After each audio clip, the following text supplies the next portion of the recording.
side, yeah? Oh, look at you. Yeah. You've got a lot of rain on your glasses. Yeah. Does that show on the camera, Joe? Yeah. You might want to.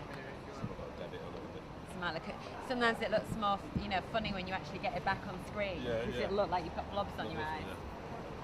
Yeah, fabulous. And I'll be quick so you don't get any more. We've got Mickey Ambrose, ex-Chelsea and Charlton player, and now a diversity campaigner. Mickey, you followed this. What are your thoughts on this process? Well, first of all, I want to take my hat off to the girls, and this is an encouragement for anybody, male or female, that if you're unhappy about a situation, whether you're in a workplace, whether you're at McDonald's, wherever it may be, there is equality and you should be treated fairly. In this particular case, I've been following for quite a while now.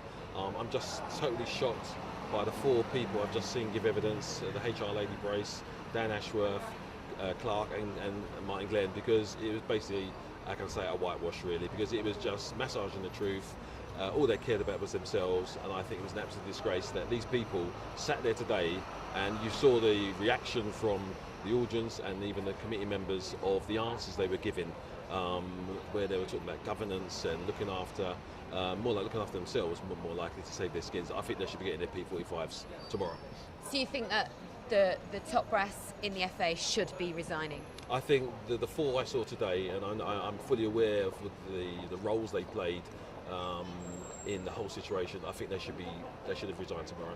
Definitely, this is the governing body of sport for the nation, and yet the answers they gave, which I'm sure your viewers will see later, beggars belief. And Mickey, you've been around a long time. You've been around since the 80s, and one of the comments today was, football has changed a lot. The FA has changed a lot. They're putting loads of changes in place. Have you seen changes over the years? Well, to be honest with you, not really. You couldn't count on one hand how many female female work for the FA. Ethnic minorities don't work for the FA in terms of higher positions. Heather Abats was the only female non-executive. She's gone. We've got one black manager at 92 football clubs. The FA talk about grassroots, building football pitches. That's fine. Let's get down to the nitty-gritty. Let's see ethnic and minority people in the boardroom. That's where we want to see change. Not a couple of jobs advertising their website for middle management. They've got a responsibility. They talk about fairness and equality and diversity. Let's see it replicated in the boardroom in the higher positions, because they're in a position of trust as well. We're trusting individuals to run the governing body. We've not won nothing for 51 years.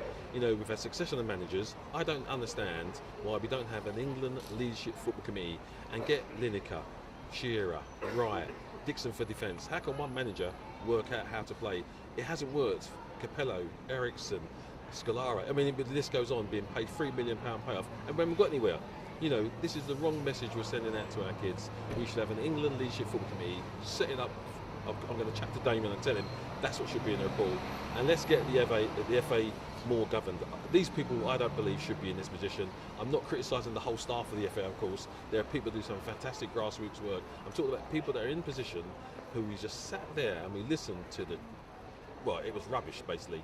It was unbelievable. I've never come across any type of explanation of how you can treat a young lady like Eniola Aluko, 100 caps, won the Golden Boot, and then never played again. It's just unbelievable. Fantastic, thank you very much. Right. Appreciate it. You're welcome.